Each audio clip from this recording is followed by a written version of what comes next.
여러분들 하루 종일 어떤 소리를 들으셨습니까? 누구의 소리를 들으셨습니까? 어떤 음성을 들으셨습니까? 회사의 소리 들으셨어요? 그리고 나에게 늘 전화 오는 수다스러운 김 집사님 소리를 들으셨습니까? 아내의 귀가 따가운 잔소리를 들으셨습니까? 오늘 하나님의 음성을 들을 수 있기를 바랍니다. 하나님의 노래 소리를 들을 수 있기를 바랍니다. 스바냐 서입니다. 스바냐는 왕족 출신인데 기원전 7세기 후반에 유다 왕국이 역사상 가장 어려운 시절을 지나고 있을 때 하나님께 쓰임받았던 하나님의 심판의 메시지와 또 구원의 메시지를 전하는데 쓰임받았던 선지자입니다. 당시 유다 왕국은 겉으로는 굉장히 안정되게 보였어요. 또 부강해 보였습니다. 그런데 그 속은 완전히 부패했었다는 거죠. 우상 숭배가 온 땅에서 왕왕 일어났죠. 여러 가지 우상들을 섬기게 되었고, 또 선지자들은 백성들이 듣고 싶은 말만 전했던 거죠. 그래야지만 자기 생계가 유지가 되니까 듣고 싶은 말만 전했습니다. 하나님이 싫어하시는 분이죠. 또 선지자들은 또 돈을 받고 설교를 했던 거죠. 돈을 받고 오라는 데 가서 설교하고 또 좋은 소리를 전했고, 제사장들 예배를 못 오겠습니다. 성전을 더럽혔다. 그렇게 말씀하고 있어요. 또 공의가 무너졌습니다. 사법부의 문제인 거예요. 그 재판장들이 백성들을 약탈하기 시작했는데 뇌물을 가져와라. 판결을 굳게 하리라. 밤새도록 백성들을 약탈을 했습니다. 오늘 본문의 말씀을 보면 저녁 이리처럼 그 아라비아의 광야에 저녁 이리는 굉장히 사나웠습니다. 떼를 지어서 몰려다녔고 특별히 그 민가래를 기습을 해서 가축, 특별히 양들을 이제 뜯어먹기 시작을 한 거예요. 밤새도록 재판장들이, 판사들이, 사법부가 밤새도록 백성들을 약탈했다라는 거죠. 학자들은 이 시대를 노아 시대를 방불할 정도의 죄악이었다 그렇게 말하고 있어요. 그래서 스바냐 1장의 시작을 보면 하나님께서 너희들을 다 멸절하리라, 진멸하리라 그런 말씀을 하고 있어요. 노아 시대 때 홍수를 내리기 직전에 하셨던 말씀들입니다. 하나님은 이런 죄악을 보시고 스바냐 1장과 2장에 하나님의 그 무시무시한 심판을 선언을 하셨습니다. 그리고 3장을 넘어오면 3장 1절부터 13절까지 말씀 보면 유다야 왜 멸절해야 되는지 그 죄목을 낱낱이 지적하고 계십니다. 하나님 너무 화가 나시는 거예요. 그래서 내가 너 쓸어버리겠다 이 말부터 하는 거예요. 쓸어버리겠다. 하나님 도대체 왜 그러시는데요? 이것도 죄고 이것도 죄고 이것도 죄고 하나님께서 계속 제목을 나열합니다. 선지자가 긍정합니다. 이거 살아남을 방법이 없어요. 죄가 너무 많은 거예요. 공소장이 너무 심각한 거예요. 숨이 막힐 정도입니다. 희망이 없어요. 그런데 반전이 나와요. 3장 14절부터 갑자기 하나님이 노래소리가 들리기 시작합니다. 근데 그것도 그냥 희미한 노래소리가 아니라 매우 경쾌하고 매우 크고 흥분된 노래소리가 들리기 시작한다는 거죠. 시온에 따라 노래할지어다 이스라엘아 기쁘게 부를지어다 말씀을 하고 있어요. 시온이라는 말이 나오는데 시온은 원래 여부스 족속의 땅이었던 예루살렘 지역에 있던 산입니다. 해발 790m 정도 되는 높은 산이에요. 그날 다윗이 그 성을 점령을 합니다. 예루살렘 지역을 점령을 하고 그 시온산을 다윗성으로 세우게 됩니다. 그리고 이 다윗성은 시온 산자락에 있는 그 아리우나의 타작마당 아시죠? 다윗의 인구조사 교만의 죄 때문에 그 사들인 땅입니다. 아리우나의 타작마당을 다윗이 50세겔 주고 매입을 해서 거기서 화목제와 번제를 하나님께 드리게 됩니다. 그리고 이 장소는 옛날 아브라함이 창세기 22장에 나오는 내용이죠. 하나님께 그 독자 이삭을 바쳐야 했던 그 모리아 땅이기도 합니다. 정확하게 그 땅이 점처럼 일치하진 않지만 모리아의 땅입니다. 거기 있는 산입니다. 그리고 이곳은 여러분 잘 아시다시피 솔로몬 성전, 예루살렘 성전이 세워진 곳이고 신약에는 예수님이 예루살렘 성 밖에서 그 모리아 산자락에 있는 골고다 그 십자가에 못 박히게 된 곳이고 시온이 그런 곳입니다. 그 구약에서 시온은 단순히 지리적인 의미를 가지는 것이 아니라 하나님의 백성 전체를 의미하고 상징하는 것이죠. 성전을 의미하는 것이고, 그리고 신약이 넘어오게 되면 교회를 의미하는 거죠. 예수 그리스도의 피가 흘린 그 자리에 교회가 세워졌다. 그런 의미를 가지고 있는 거예요. 그러니까 시온 하면은 교회 그러면 되는 거예요. 교회, 십자가, 교회. 하나님께서 시온에 따라 그렇게 말합니다. 시온에 따라 애칭입니다. 교회야, 이쁜 교회야 이 말이에요. 이 이쁜 교회야, 이쁜 성도야, 노래하라 말씀합니다. 심판을 말씀하셨어요. 죄악이 크게 달했다고 말씀하셨습니다. 그런데 갑자기 시온에 따라 이 이쁜 교회야 노래할지어다 그렇게 말하고 있어요. 무슨 근거로 노래하라는 겁니까? 먼저 노래하시는 분이 계시기 때문에. 먼저 노래하시는 분이 누구시냐? 오늘 17절 말씀입니다. 누가 노래하세요? 너의 하나님 여호와가. 하나님이 먼저 노래하시기 때문에 내 딸 시온아, 내 아들 교회야, 내 성도, 내 이쁜 딸 성도야, 함께 노래하자 말씀하고 계십니다. 하나님이 어떻게 노래하시는가? 17절 다시 보세요. 그가 너로 말미암아 기쁨을 이기지 못하신다. 죄악으로 황폐해진 땅에서 자라나고 엄청나게 죄를 짓고 있는 이 예루살렘 교회 우리를 보시면서 내가 너로 인하여 기쁨을 이기지 못한다. 네가 지금 비록 죄악으로 물들어져 있고 너는 죄인이지만 내가 장차 너를 너무 이쁘게 받을 거야. 그 말씀을 하시면서 너무 이쁜데 어느 정도로 이쁘냐면 기쁨을 이기지 못하겠다. 하나님이 성경에 하나님이 이기지 못하는 표현이 나와요. 하나님 이기지 못하는 것이 있어요. 뭐냐면 기쁨. 너로 인하여 기쁨을 이기지 못한다. 원어적으로 보게 되면 하나님이 기쁨을 억제하지 못하신다는 표현이에요. 이게 고대 이스라엘 문화권에 보게 되면 그 왕의 취임식 때 큰 전쟁에서 승리하면서 돌아왔을 때 파티하잖아요. 그때 기쁘고 뛰고 노래하던 그런 방식입니다. 또 어떤 방식이냐면 부모가 사랑하는 그 아들을 딸을 꼭 껴안고 무릎에 앉혀놓고 아구 이뻐라 아구 이뻐라 하는 거잖아요.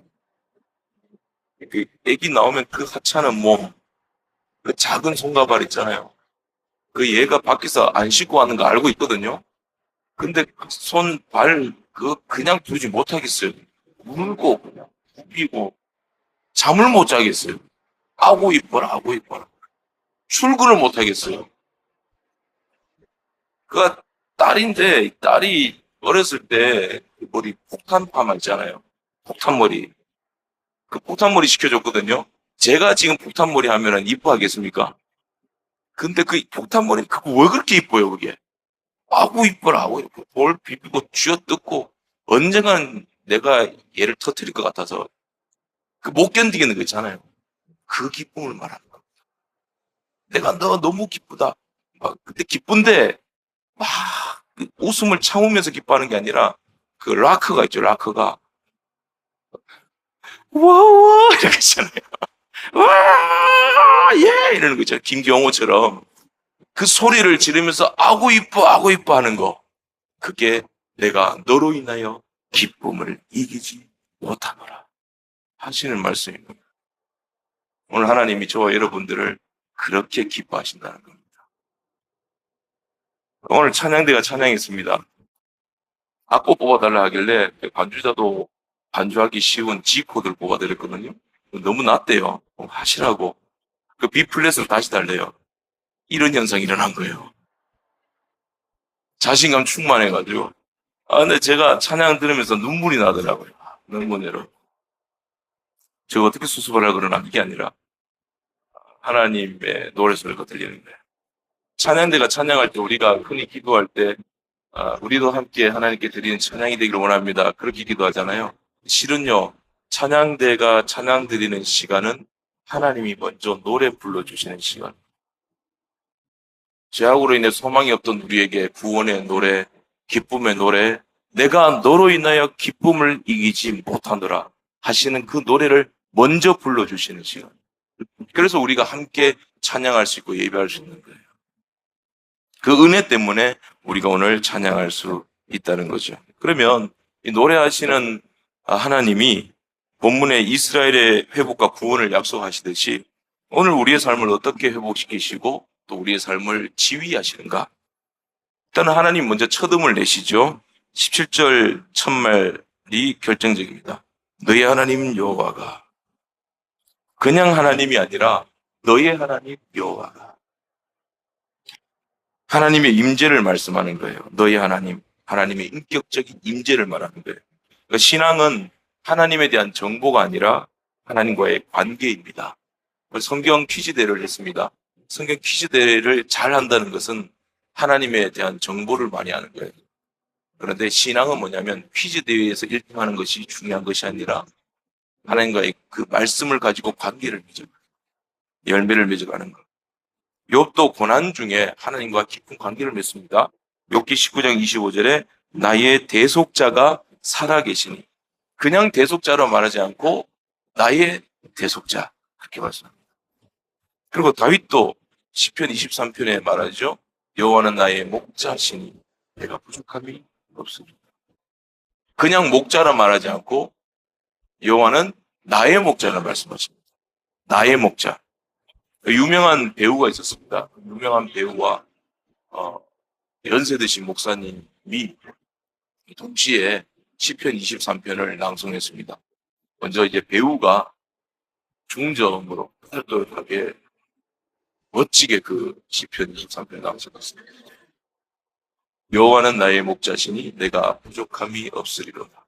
그가 나를 푸른 초장에 들이시며 쉴만한 물가로 인도하시니 내 영혼을 소생시키시고 자기 이름을 위하여 의의 길로 인도하시는도다.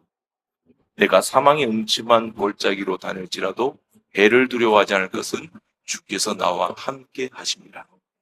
주의 지팡이와 막대기가 나를 안위하시나이다. 주께서 내 원수의 목전에서 상을 베푸시고 기름으로 내 머리에 바르셨으니 내 잔이 넘치나이다. 나의 평생에 선하심과 인자하심이 정녕 나를 따르리니 내가 여호와의 집에 영원히 거하리로다. 할렐루야. 이렇게 저보단 잘했겠죠. 이렇게 멋지게 낭송했습니다. 사람들이 박수 쳤습니다. 그리고 이제 나이 드신 그 목사님 차례입니다. 걷기도 심상치가 않아요.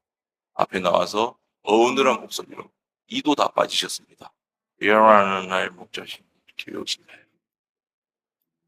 그런데 그 목사님의 시편 23편 낭송이 마치자마자 환호가 아니라 침묵이 흘렀습니다. 많은 사람들이 눈물을 흘렸습니다. 은혜를 받았다는 거죠.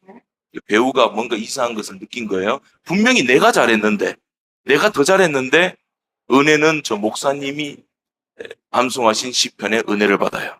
비결이 뭡니까? 물었습니다. 옆에 있던 분이 대답을 합니다. 당신은 시편을 보았고 저 목사님은 목자를 보셨다. 당신은 시편을 낭송했지만 저분은 목자를 낭송했다. 여러분, 신앙은 아는 것이 아니라, 그냥 아는 것이 아니라, 그냥 외우는 것이 아니라 하나님과 인격적으로 관계를 맺는 것입니다. 이게 하나님께서 우리에게 들려주시는 첫 의무입니다. 너희 하나님 여호와가 너희 가운데 계시니 여호와는 나의 목자시니 나는 인격적인 하나님이다. 인격적인 하나님에 대해서 성경은 두 가지로 성경 속에서 발견할 수 있어요. 먼저는 두 가지인데 신인 동형론이 있습니다. 그리고 신인 동성론이 있습니다. 신인 동형론 하면 둘 다 이제 의인화시킨 거거든요. 하나님을 사람처럼 표현한 거예요. 신인 동형론 그러면 하나님이 사람처럼 신체적으로 활동하는 거예요. 신인 동형 그러면 활동하시는 하나님. 사람과 형상의 합성어입니다. 하나님이 어떻게 활동하시는가? 하나님 들으신다. 하나님 보신다. 하나님 움직이신다. 손을 내미신다. 발로 밟으신다. 분노하시고 슬퍼하시고 기뻐하신다. 그리고 심지어는 이러잖아요. 여호와여 일어나소서 그러잖아요. 여호와여 일어나소서. 하나님도 말씀하시죠. 내가 가서 소돔과 고모라를 진멸하리라 말씀하시는 거예요. 심지어는 시편에 보면 여호와여 왜 주무시나이까 어서 일어나소서 말해요. 그러니까 시편 121편에 주무시긴 뭘 주무셔? 졸지도 않고 주무시도 아니하신다. 이렇게 표현하고 있어요. 그게 신인 동형론입니다. 활동하신 하나님. 그 신인 동성론은 무엇인가? 동정하신 하나님이에요. 하나님의 사람처럼 감정이 표현된 것을 말하고 있어요. 사람과 감정을 뜻하는 파소스의 합성어입니다. 동정하신 하나님. 그 예수님께서 이 땅에 계실 때 우리의 연약함을 체휼하셨다 그러잖아요. 동정하셨다 그러잖아요. 주님도 때로는 울기도 하셨네. 그러잖아요. 예수님이 십자가 지시러 나가실 때 심히 놀라고 슬퍼하셨다고 되어 있습니다. 그 하나님의 의인성론이란 뜻이에요. 사람처럼 슬퍼하시고 또 사람처럼 진노하시고 질투하신다 말씀하세요. 기뻐하신다 말씀합니다. 특별히 질투하신다는 말이 재밌는데 원래의 뜻으로 보게 되면 너무 화가 나서 얼굴이 빨개지신다 이런 뜻이에요. 너무 화가 나셔서 그 옆에 가면 살아남을 자가 아무것도 없다 그런 뜻입니다. 나 외에 다른 신들을 내게 두지 말라. 나는 질투하는 하나님이다. 이 말씀은 그 말씀이에요. 건들면 죽어. 이 세상 속 살아남을 수 없어. 그 정도로 질투하시기까지 나를 사랑하신다. 이렇게 사람의 형상과 감정에 사용하는 말들로 하나님을 묘사한 이유가 무엇인가? 하나님은 철학상 한 이치에 불과한 존재가 아니라는 거예요. 인격적으로 모든 활동을 하시는 분이라. 우리를 사랑하시되 말로만 하시지 않고 능력으로만 하시지 않고 우리를 인격적으로 사랑하신다는 거예요. 우리는 오해합니다. 또 우리는 잘못 알고 있어요. 종종 우리의 입으로는 예수님을 주라고 고백합니다. 하나님을 100번이라도 나의 하나님으로 고백합니다. 그런데 실제 삶 속에서는 하나님의 인격적인 임재를 승인하지 않고 있는 태도를 보일 때가 많아요.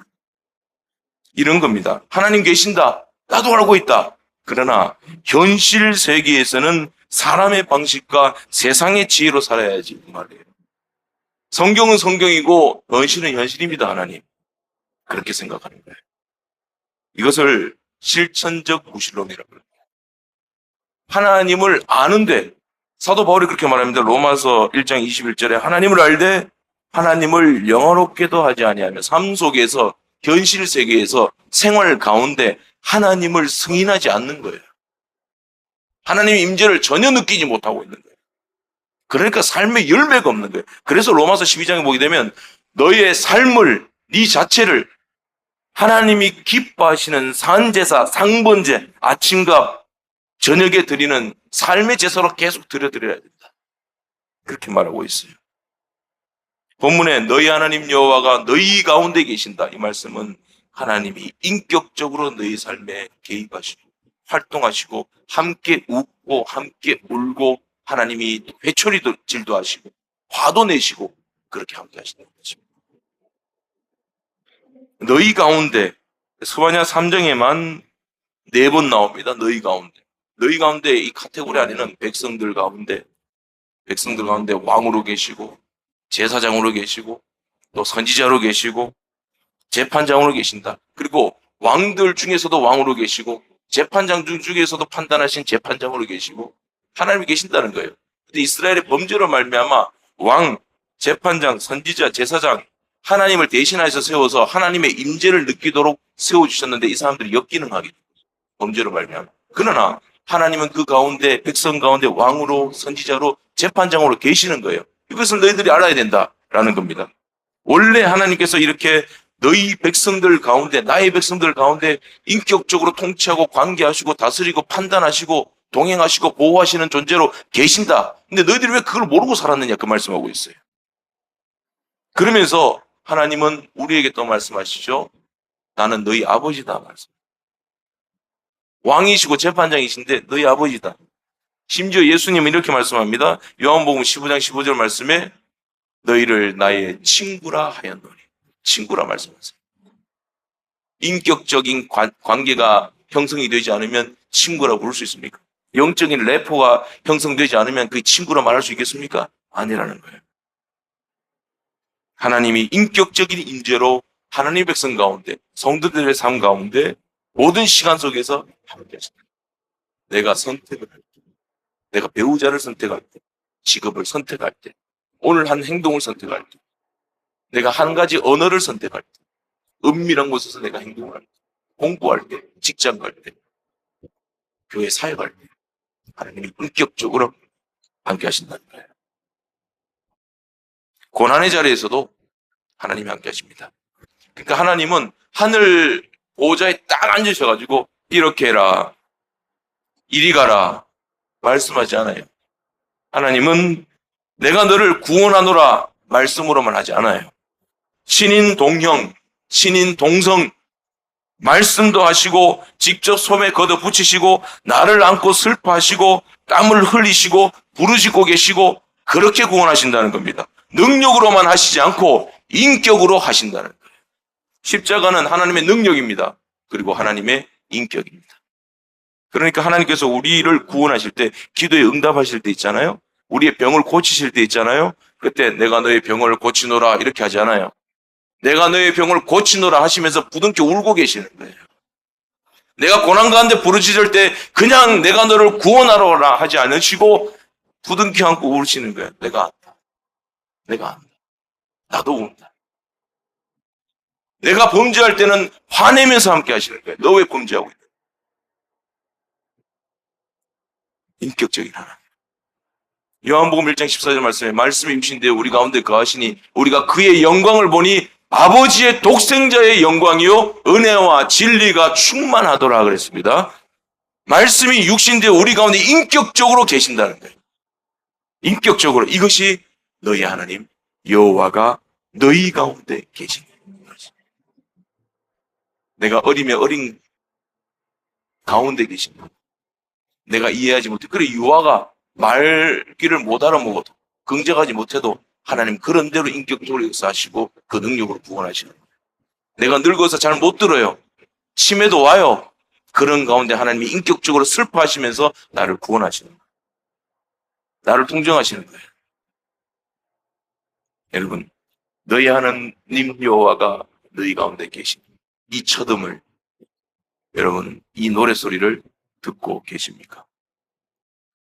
이 첫음을 내신 하나님은 그 노래를 이렇게 이어가십니다. 그리고 그 노래를 완성하십니다. 17절 말씀에 너를 잠잠히 사랑하시며 He will rest in His love라고 되어 있습니다. 무슨 말이냐면 단순히 내가 너를 조용하게 사랑한다 그런 뜻이 아니에요. 그 완성된 사랑 안에서 너를 사랑한다 이 말이에요. 예수 안에서 너를 사랑한단 말이에요. 이런 표현이에요. 마치 하루 일을 다 마친 사람이 여름이 다가오잖아요. 여름이 다가오면 저는 제일 좋아하는 게 그거예요. 여름에 땀을 많이 흘리고 집에 가서 샤워를 합니다. 그리고 에어컨을 틉니다. 이제 다 마쳤다. 거기에 앉아있고 누워있으면 얼마나 시원합니까? 그러니까 하루 일을 땀을 흘려서 다 마친 그 사람이 시원한 산들 바람을 맞으면서 오늘 일 다 끝냈다. 이 만족감, 이 완성된 기쁨, 이 안에서 쉬고 있는 상태를 가리켜서 잠잠히 사랑하시며. 이게 불안한 사랑이 아닌 거죠. 하나님은 완전한 사랑을 하고 계신다는 겁니다. 구원의 일이 완성되었기 때문에 그 완성된 사랑 안에서 기쁨과 만족 가운데서 안식하신다. 그 뜻이 잠잠히 너를 사랑하신다.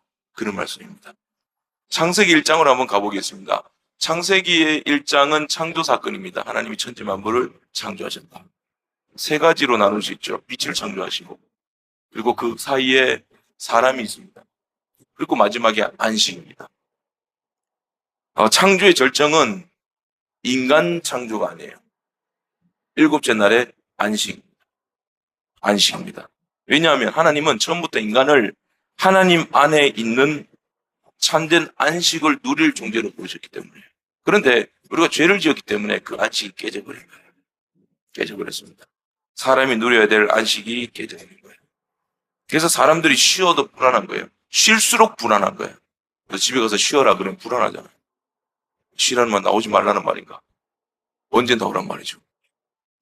뭐 그런 거. 50시대 때 각하 언제까지 쉬어란 말입니까? 그런 거.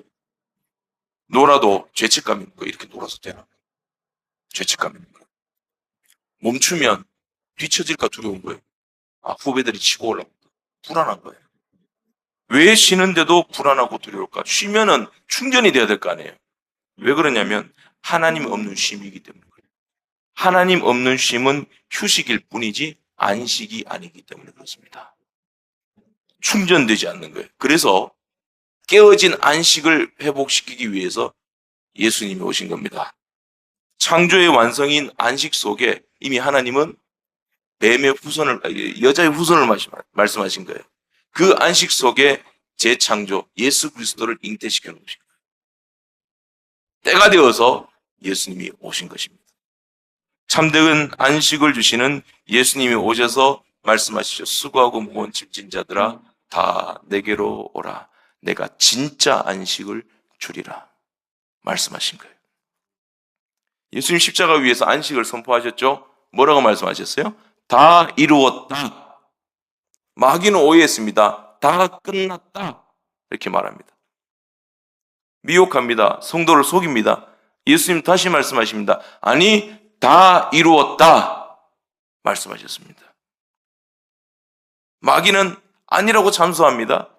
요한일서 3장 8절 말씀합니다. 하나님의 아들이 나타나신 것은 마귀의 일을 멸하려 하심이요. 마귀의 일을 끝내버리신 거예요. 끝난 것은 예수님이 끝난 게 아니라 마귀의 일이 끝난 거예요. 죄와 사망이 끝난 거예요. 다 이루었다. 예수님이 구원을 완성하신 거예요.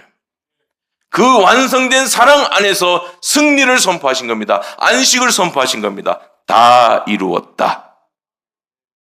그리고 다 이루었다 하신 예수님이 부활하시고 하나님 승천하셔서 하나님 우편에 앉으셨습니다. 이 앉으셨다는 표현이 중요합니다. 앉으셨다는 것은 안식입니다. 이 일이 끝났다. 그 말이에요. 끝났다. 속죄가 완성됐다. 구원이 완성됐다. 그 말씀이에요. He will rest in his love라는 거예요. 내가 너를 잠잠히 사랑한다. 하나님이 그 완성된 십자가 사랑 안에서 쉬고 계시는 겁니다. 풍랑이 일어났을 때 배가 깨지고 물들이 차고 들어옵니다. 제자들 난리가 났습니다. 이거 어쩐 일인가? 예수님이 계신 배에도 물이 들어오는가? 약속의 땅에도 기근이 오는가? 예수님 뭐하고 계십니까? 흔들어 깨웁니다. 그러나 예수님은 그 완성된 사랑 안에서 쉬고 계시는 거예요. 왜 두려워하느냐? 믿음이 적은 자들아. 많은 분들이 구원을 받고도 여전히 불안하게 삽니다. 더 열심히 해야 된다. 사역도 더 열심히 해야 된다 생각해요. 더 열심히 해야 된다. 더 열심히 해야 된다. 제가 총신 다닐 때요. 선배들이 중에 그런 일이 있었대요. 레포트 쓰다가 죽었대요. 레포트가 너무 많아서. 아침에 그 잉크젯 프린트에다가 저야 레포트 길 것도 없어요. 그냥 몇 장 안 돼요. 근데 어떤 분은 레포트 보니까 이만큼 두꺼워요. 인호조 오는 사람한테 물어보니까 지금 대진 신도원에도 그런 현상이 일어난대요. 아침에 그 프린트기를 독점을 해가지고 계속 출력하고 있는 거예요. 레포트만 이만큼 되는 거예요. 그러니 죽죠. 더 열심히 해야 된다. 그래야 더 많은 점수를 받는다. 더 열심히 뛰어다녀야지만 하나님 인정하신다. 나를 향한 열심히 나의 전을 회파한다 그랬습니다.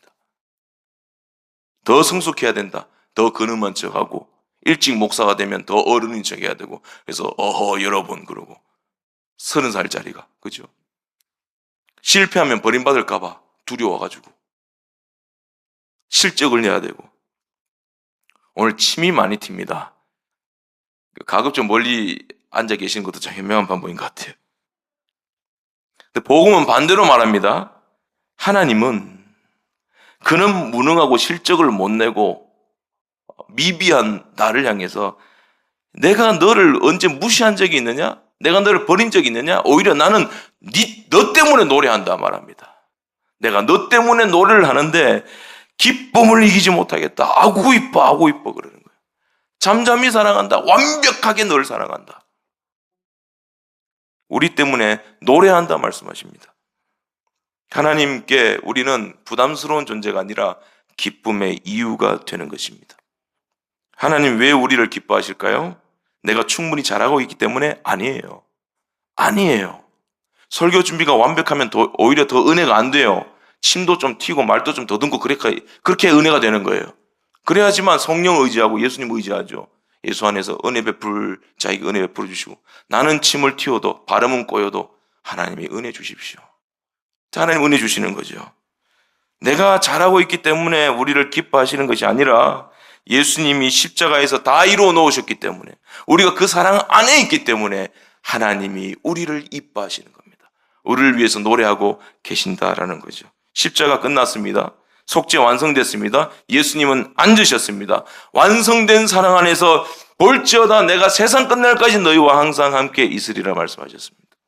성령이 날마다 그것을 증거하고 계시는 거예요. 생각나게 하시는 거예요.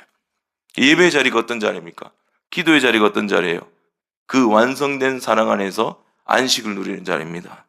하나님께 무언가를 드려서 인정받는 자리가 아니에요. 예배는 이미 완성된 구원 안에서 안식을 누리는 자리예요. 기쁨을 누리는 자리예요. 하나님을 즐거워하는 자리예요. 기도도 그런 겁니다. 완성된 구원 안에서, 예수 그리스도 안에서라는 그 약속 안에서 무엇이든지 하나님께 구하고 무엇이든지 하나님의 말씀을 듣고 하나님께서 이루어 주시는 자리입니다.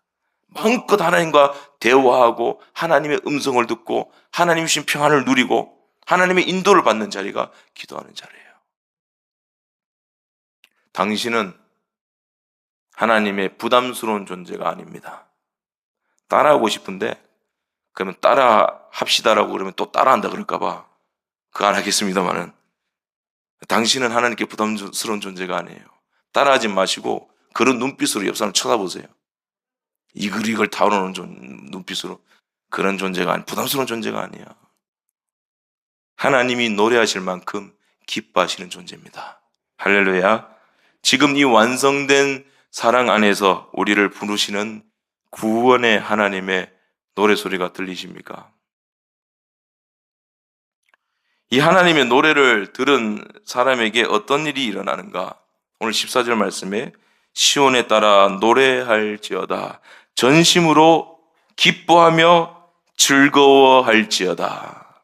하나님의 노래소리를 들으면 기쁨이 솟아납니다. 즐거움이 회복됩니다. 예수 그리스도 안에서 유쾌한 날이 시작되기 시작하는 겁니다. 생수의 강이 그 배에서 흘러나기 시작합니다. 하나님의 노래 들은 사람은 억지로 반응하지 않아요. 억지로 하나님의 일어나는 것은 성령 충만이 아닙니다. 기쁨으로 하는 거예요. 힘들어도 하나님 주신 기쁨으로 하는 거예요. 감사로 하는 거예요. 그게 성령의 생각입니다. 기쁨이 솟아나는 것, 감사가 일어나는 것, 이게 성경이 말하는 새 노래입니다. 새 노래는 다른 노래라 생각하지 마세요. 기쁜 노래예요. 기쁨의 노래, 감사의 노래. 우리가 하나님께 예배 드릴 때 날마다 감사해요. 기쁨이 일어나요. 그게 새 노래입니다. 신선한 것, 지겹지 않는 것. 시편 40편 3절에 이런 말씀 나옵니다. 새 노래를 내 입에 두사 많은 사람이 보고라고 말합니다. 이상하지 않습니까? 노래는 원래 듣는 거잖아요. 듣는데 사람들이 그 노래를 듣는 게 아니라 본다는 거예요. 새 노래는 어디에서 시작되느냐? 어디에서 진가를 발휘하느냐? 우리의 삶 속에서 진가를 발휘하는 거예요. 우리의 새 노래는 삶 속에서 불려지는 거예요. 이거를 세상이 본다는 겁니다. 삶 자체가 노래가 되는 삶. 하나님의 노래가 우리 마음에 임하게 되면 그 하나님의 기쁨이 나에게로 옵니다. 할렐루야. 하나님의 기쁨이 나에게로 옵니다. 오늘 하나님의 기쁨이 저와 여러분들에게 오는 축복이 있기를 간절히 바랍니다. 하나님의 기쁨이 나에게로 와야 돼요. 상황과는 관계없어요. 기도할 때 하나님의 기쁨이 나에게 오는 거예요. 세상이 나를 이길 수 없는 거예요.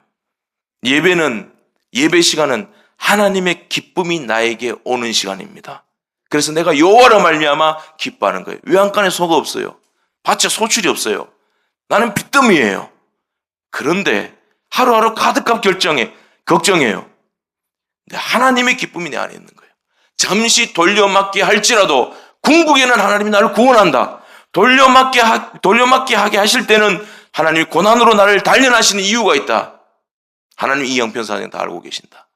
그리고 하나님이 나를 구원하실 것이다. 그 기쁨이 나에게로 오는 시간입니다. 하나님의 기쁨이 우리에게 오면 얼굴이 바뀝니다. 태도가 바뀌어요. 말이 바뀝니다. 말 바꿔라 한다고 되는 게 아니에요. 하나님의 기쁨이 나에게 확 들어와야 됩니다. 들어오면 언어에 예수님의 옷이 입혀지기 시작하는 거예요. 삶이 걸어다니는 하나님의 노래가 되는 것입니다. 하나님의 노래는 예배당 안에서만 머물지 않습니다. 관계 안으로 들어가요. 그 노래가. 그래서 식탁 위에서, 대화 속에서 가장 익숙한 일상 안으로 들어가서 그 상태를 조율하기 시작합니다. 그 식탁이 교회가 되는 거예요. 에베소서 말씀처럼 서로 건물이 연결되고, 그리고 에스겔서의 그 환상처럼 뼈가 서로 맞아지고, 식탁에서 그게 다 맞아져서 가정이 회복되고, 직장 생활 회복되고, 그 대화가 이제 되기 시작하는 거예요. 대화가 안 돼 그런 게 아니라 이제 말이 통하기 시작하는 겁니다. 바벨탑이 허물어지는 거죠. 사도행전 보면 오순절 성령이 임했습니다. 임하자 성령 받은 사람들이 방언으로 말합니다. 근데 무엇을 말했냐면 하나님의 큰 일을 말합니다. 그 하나님의 큰 일이 뭐냐면 시편이에요. 하나님의 구원하심을 노래하는 시편을 노래로서 설교하기 시작했는 거예요. 그 설교를 하나님의 큰 일, 하나님의 노래 시편을 들으니까 어떤 일이 벌어졌습니까? 초대교회가 깨지기 시작하는 거예요. 관계가 회복돼요. 서로 물건을 통용하고 아무것도 내 것을 내 것으로 여기지 아니하고 관계가 다 회복되는 거예요. 그러니까 교회가 든든하여 성장하기 시작하더라. 욥은 말합니다. 욥기 35장 10절에 이런 말을 합니다. 하나님 그는 밤중에도 노래를 주시는 자이시다. 고난 가운데서도 하나님은 우리에게 뭘 주세요? 노래를 주시는 분이에요. 노래를 주니까 바울과 실라가 노래하잖아요. 사도행전 보게 되면 깊은 감옥에 gat혔는데도 채찍을 맞았고 착고를 찾는데도 노래를 합니다. 이때도 하나님의 큰 일을 노래했습니다. 시편, 구원의 하나님을 노래합니다. 그러니까 노래로 설교를 한 거죠. 그러니까 죄수들이 듣더라. 죄수들이 듣기만 했습니까? 그 노래가 시작되니까 옥문이 열렸습니다. 옥문보다 더 큰 게 열렸어요. 간수의 마음이 열렸습니다. 간수의 마음은 열렸습니까? 간수의 가족들의 마음이 다 열렸어요. 주 예수를 믿으라. 그리하면 너와 내 집이 구원을 얻으리라. 구원의 역사가 일어났습니다. 노래가, 하나님의 노래가 흘러나온다고 해서 상황이, 고난이, 문제가 사라지지 않았어요. 대신에 새로운 길이 열리기 시작합니다. 하나님의 구원의 역사가 일어나기 시작했다는 거죠. 옥문도 열리고 닫혔던 심령들도 열리고 하나님의 구원의 문도 열리기 시작했다는 거죠. 그 하나님의 기쁨이 임한 사람은 그 노래를 자기 가슴 안에만 품지 않습니다. 받은 것으로만 만족하지 않아요. 자꾸 흘려보냅니다. 하나님이 기뻐하시는 삶의 노래로 자꾸 하나님께 드리기 시작합니다. 그 사무엘상 2장 말씀 보게 되면 한나가 이제 사무엘을 젖을 땐 사무엘, 어린 사무엘을 성전에 데려와서 하나님께 바치잖아요. 바칠 때 노래를 부르잖아요. 상천하지 하나님 하면서 노래를 부릅니다. 근데 가만히 보면 이 노래 부를 때를 보면 사무엘을 선물로 받은 날보다 이 오늘 하나님께 드리는 날을 더욱 기뻐합니다. 이게 은혜 받은 자의 모습이에요.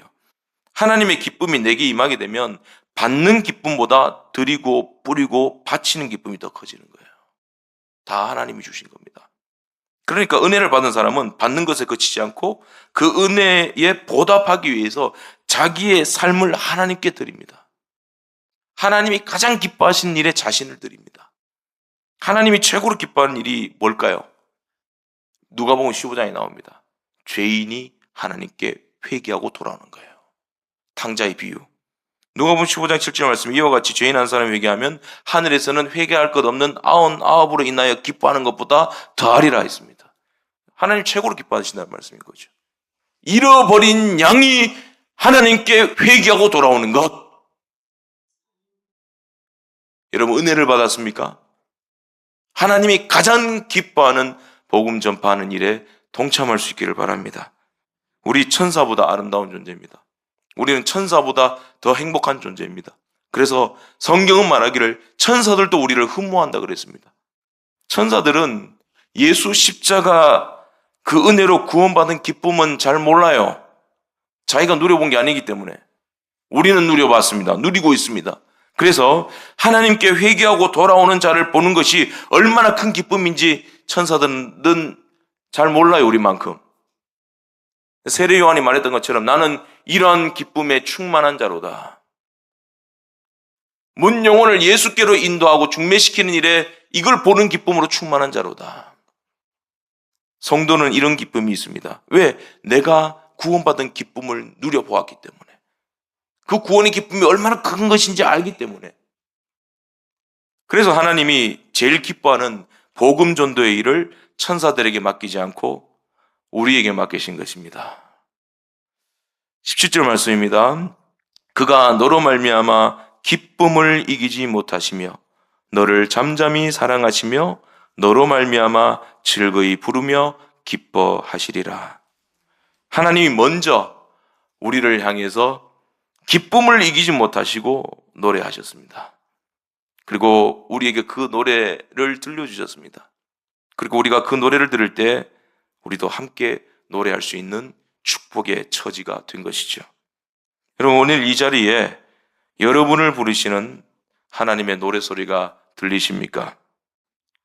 그 하나님의 노래와 함께 즐거워하시길 바랍니다. 그 하나님의 노래가 우리의 삶을 지휘하게 만드십시오. 하나님이 지휘하시면 하나님이 인도하시는 겁니다. 내 길을 여호와께 맡기라. 그를 의지하면 그가 이루시리라. 할렐루야. 하나님이 가장 기뻐하시는 일에 그 하나님의 성령의 지휘를 받아서 나의 삶을 복음 전파에 하나님께 드리시길 바랍니다. 그것이 하나님의 기쁨이고 성도가 마땅히 누릴 축복인 것입니다. 기도하겠습니다. 하나님 아버지, 오늘 우리가 우리의 삶이 마치 나의 것인 것처럼 나를 위한 노래를 부르고 세상이 기뻐하는 노래를 부르면서 유리방황했던 우리의 삶을 고백합니다. 예수님 보시고 우리를 불쌍히 여겨주시옵시고 오늘 우리를 보시고 잠잠히 사랑하시고 기뻐하시는 하나님의 구원과 은혜와 사랑의 노래소리를 들려주셨사오니 우리가 그 노래를 듣고 하나님의 기쁨이 나의 기쁨이 되어서 하나님이 부르시는 노래 나도 부르며 하나님이 기뻐하시는 일에 우리의 삶을 바치면서 우리의 삶이 향기로운 하나님이 기뻐하시는 선택, 하나님이 기뻐하시는 순종, 하나님이 기뻐하시는 복음 전파의 삶을 살아갈 수 있는 복된 주의 자녀들이 다 되게 하여 주시옵소서. 예수님의 이름으로 기도드리옵나이다. 아멘.